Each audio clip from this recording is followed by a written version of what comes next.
Welcome to Wheezy Monday, y'all. I don't know why I said that. I'm sorry. I'm really sorry. So, today I want to talk about the sunk cost fallacy. Why? Because it's just an idea I think about sometimes, and I want to share my thoughts. That's what I do here, right? Is that right? I don't know. I don't know what I do here. I just do things.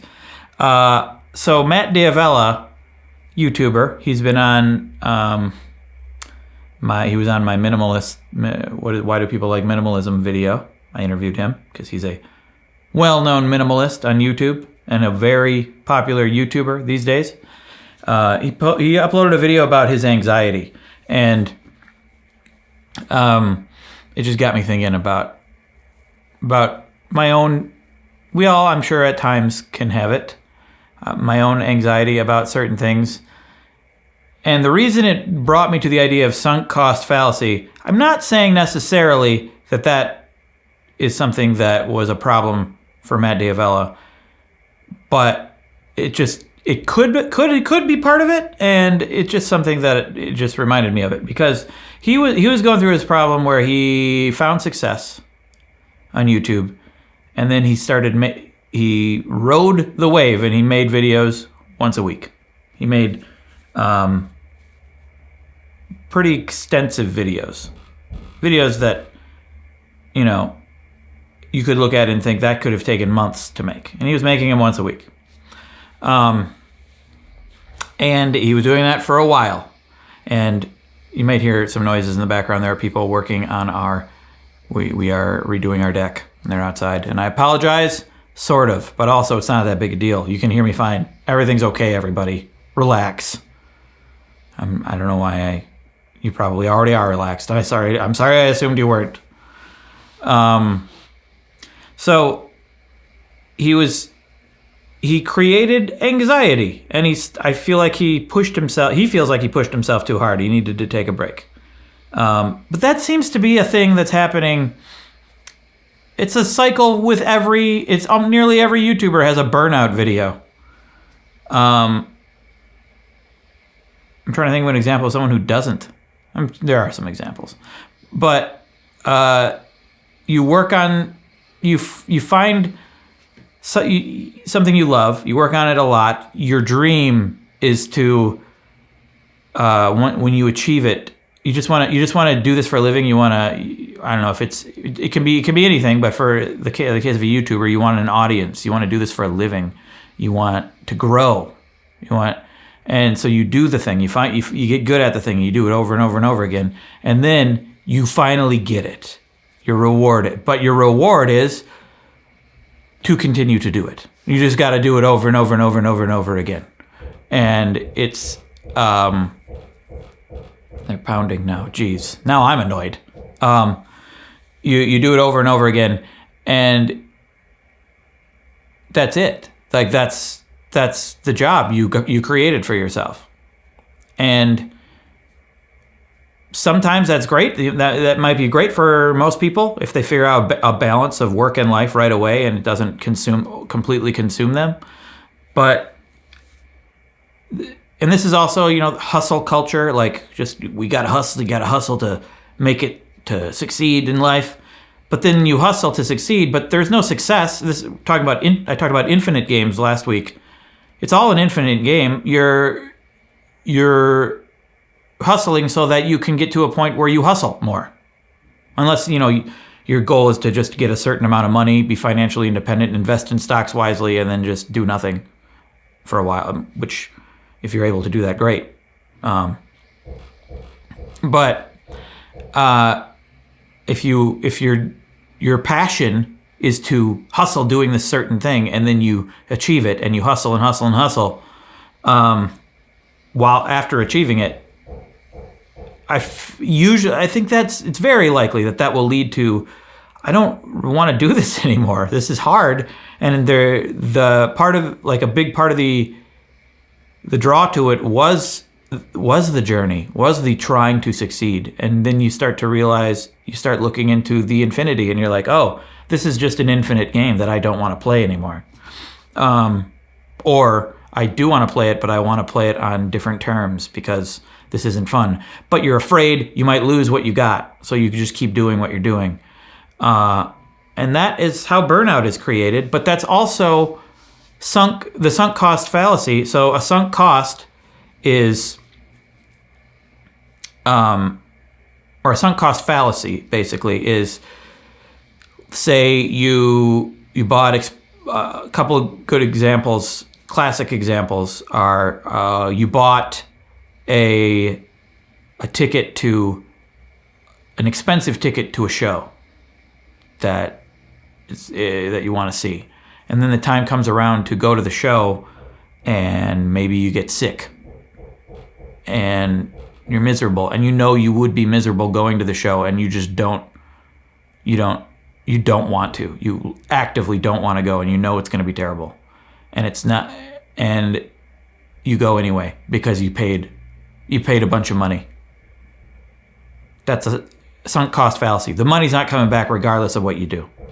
So you're just actively doing something that you don't like for no reason. But it seems like there's a reason because you have a sunk cost. And then there's another example where you ordered too much food. And you're like, oh boy, I got some food left on my plate. But this was expensive and I'm really full, but I'm going to stuff myself because I need to get all of this in me because I paid for it. And it's supposed to be really good. And it'll go to waste if I don't. They're going to throw it away regardless. It's already been made. It's already been wasted. You've already spent the money. Money's not coming back. You could argue, I guess, that if you stuff yourself, you'll eat less later. Maybe. But that's not necessarily how it works. It's a sunk cost fallacy. You're making yourself suffer for no reason, even though it seems like you're supposed to. It applies to a lot of things. It's also, I don't think, as simple as people make it out to be. Because, like, you could, the going to the show analogy might not necessarily be a sunk cost or going to the show might not necessarily be like, I'm just doing it because of the cost of the ticket. It could be like you're going on a date, and you don't want to flake out on someone, or you have some other obligation outside of the money you spent on the ticket to go to the thing, or maybe you're not sure if you'll enjoy it or not, so you're going to give it a try. I mean, it's not always that simple. But it is something to keep in mind when you're making a decision to do something. To really, really analyze why are you doing this? This is something I like to bring up and make sure I'm not falling for, is the sunk cost fallacy. And I'm going to talk about that more and apply it to YouTube and career.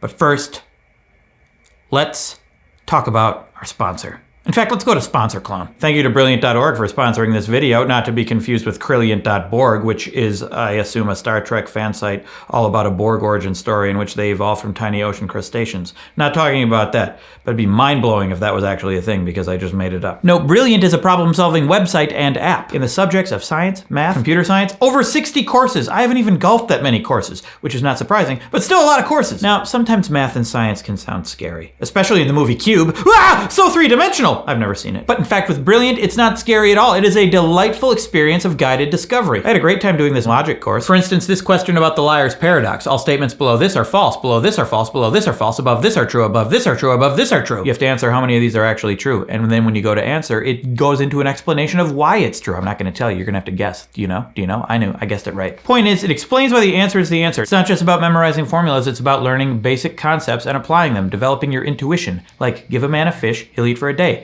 Teach a man the basic concepts of fishing, and he'll eat for life. But then he might become a vegetarian, because have you ever cleaned fish? It's not fun.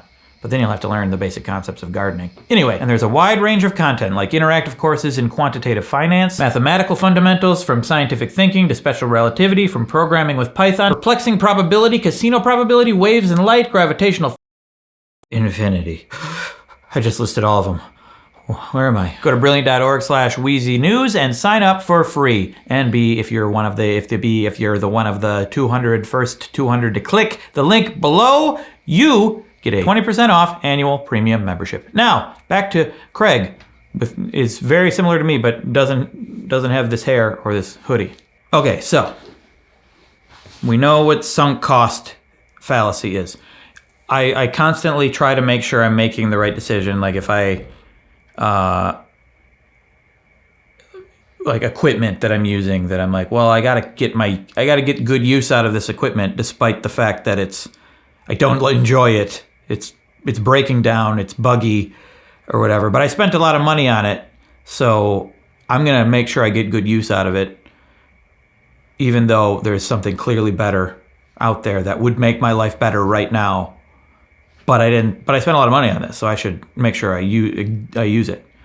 I mean, there's possibility that, you want to wait because you want to save up more money to get to the other thing. And if you're constantly buying things because they're not perfect, you're spending too much money. So it is good sometimes to put off buying things even though you don't have the perfect thing. But you got to make sure that's why you're doing it, and not just because you think that you have to use this because you spent a lot of money on it. In that case, it would be a sunk cost fallacy. I feel like I'm trying to make that clear that a lot of people will label things sunk cost fallacy when there's more to it. There is a benefit of using something because it was expensive or waiting. Like you could say, like you've been in this job for so long, and you wanted this job for so long, and you have this job and you're working and you've invested time and into relationships with your work, and yet you don't like it and you're unhappy and you want to quit. A lot of people would be like, well, why are you staying? Just because you've been there a while? Sunk cost fallacy. Not necessarily. I mean, there's benefits of staying. You don't want to just be someone who quits things all the time, and then you'll be known as someone who quits things all the time, and then people might not be reluctant to hire you to do things. So it's not always so simple, is my point. But it could be. You could be hanging on to something just because you think you've invested time, energy, money, and you feel like you should. The time, energy, money is not coming back. So it doesn't really matter. Thinking about if it's a sunk cost fallacy will make you think, what's happening right now? What is, don't worry about what happened before. How do I feel now? What's going on right before me right now? What's in my control right now? Not what's going to happen later, not what might happen later because of the time I've spent on a certain thing. So the past, the future don't matter. What's happening right now? Because that's all I have is right now. Certainly building up reputation, putting time into things happened in the past and informs right now. But if we get right down to it, it's all about right now. Make your decision based on what you have now, not what you had or what you did. So that's the value of the sunk cost fallacy. I think it's possible Matt D'Avella had this problem. I think I may have had this problem where he felt like he had to continue making stuff because that's what he worked towards. He put so much time into this YouTube channel, into growing this audience. And so he felt like, well, I have to keep going because this is what I do. This is what I'm known for. This is what I've always wanted. And if I stop, I will lose it. I feel like a lot of creators can go through this kind of thing. You feel like you would be somehow ungrateful for your opportunity or the achievement you've had, or your audience, or even if you didn't succeed, like you feel like you have to continue because you have been working on it so long and you haven't succeeded yet. Like, well, if I quit now, then those years of making this thing every day was for nothing. Maybe. But that doesn't matter. It's already happened anyway. Regardless of whether you quit now or not. You've already done it. That time is gone. So the best thing you can do is focus on what you should do now, what you want to do now, so that you're happy. I mean, and then happiness is a whole other nuanced, complicated thing that's not really one thing that you achieve. But anxiety is real. Perpetual health problems or sleep problems or discomfort or conflict, those things happen. And perpetual contentment can happen. And being able to solve problems and having resources to deal with circumstances, those things happen. If you look at what you have right now and you figure out ways to avoid the bad and increase the good, that's all you can do. So whatever you did before, leading to now, well, you did it. That's over. Just worry about now. In the past, I probably suffered from it a little bit because I did somewhat burnout, and I did a video about burnout not too long ago. They're drilling out there, and it kind of sounds like a fart. Can you hear that? Anyway, if you can't hear that, that's fine. It's still interesting to know that there's a fart sound happening, right? I wanted to make Wheezy Waiter videos. I spent 3 years making Wheezy Waiter videos every weekday. And then once I got the job, happiest time of my life to that point. And I continued doing it. And I still loved it. And I still do love it. Like, part of me still will always love it. But it was probably around 2014. I started doing this full time late 2009, 2010. And then I just continued doing the same thing. Probably around 2014, 2015 is when it started to wear on me. Where I started to be like really having to push myself more to do things and I kept doing them the same way. Like, I didn't evolve really with YouTube that much. And it was partly probably sunk cost fallacy, partly like this is what I'm good at, this is what I know, this is what the audience wants, and I'm afraid to change it because it won't work anymore, and I put a lot of time into this, so I'm going to continue. Part of it was that. I think part of it was also that I just liked that style, and I was sort of rebelling against changes to YouTube, which is, I think, probably a little bit of an old man disease, where you rebel against the new fandangled world. So I continued, and it got really stressful and just not fun. And I found myself thinking about how do I get out of this downturn in my channel? I was thinking about it all the time, consuming my thoughts all the time. And eventually, I did turn around the channel. But even like last year, I still enjoy doing the main channel stuff. But it's starting to wear on me too, because it's last year I did a lot of videos. I overdid it, I think. I'm happy with all the videos, but there was some stress. I'm starting to notice as I get older. I'm starting to notice the results of anxiety and of overwork and of overstress. I notice it physically. Matt Davella talked about it in his latest video about just noticing physical things that happen. Particularly because I have asthma, I notice like tightness in my chest when I'm stressed or when I have anxiety. A little bit. It's like it's mild, but I notice it. When I was younger, that kind of thing didn't really happen. I don't know. Just getting old, I guess, is part of it. But that would happen occasionally when I'd get overworked, even last year. But it wasn't to the point where I feel like I did too much. I feel like it was getting there. And then this year I've scaled it back. I'm making less videos on the main channel this year, and it's much better. I didn't fall for the sunk cost fallacy. I feel like I have a healthy idea of it now. and I don't succumb to it as much. I'm able to identify when I might be doing something because I think I'm supposed to because of invested time, money, energy.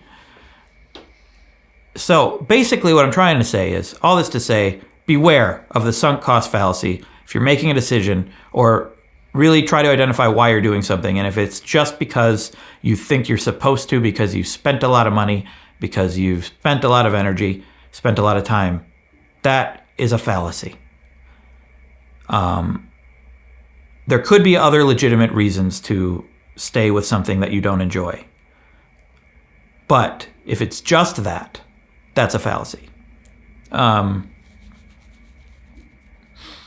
So there you go. I found an article, a lot of articles about the sunk cost fallacy and why you should avoid it, but I found one about like why it's bullcrap and it's not really a thing, sunk cost. I disagree with that, but I do think they have a point, which is it's not always sunk cost. It might seem like a sunk cost fallacy, but it's not, because there are other reasons to hang on to something. Anyway, that's my discussion about sunk cost fallacy. If you're struggling with something, make sure you have good reason to continue the struggle. That has nothing to do with who you think you're supposed to be because of what you've been before. Yeah, that's it. How are you? Oh yeah, there's new. If you didn't see the main channel video, there is a new shirt on DFTBA. I put up. Finally have new merch. Why do people like this shirt? There's the reasons why. In honor of my Why Do People Like videos, I like it. I hope you like it too. I put a lot of time into it, so you have to buy it. Sunk cost fallacy. But you don't have to buy it. But do what you want to do. Thank you for watching. You can support me on Patreon if you'd like. This is also a podcast if you'd rather listen and look at my goofy mug. Yeah. Enjoy your Monday. Enjoy your week. Bye.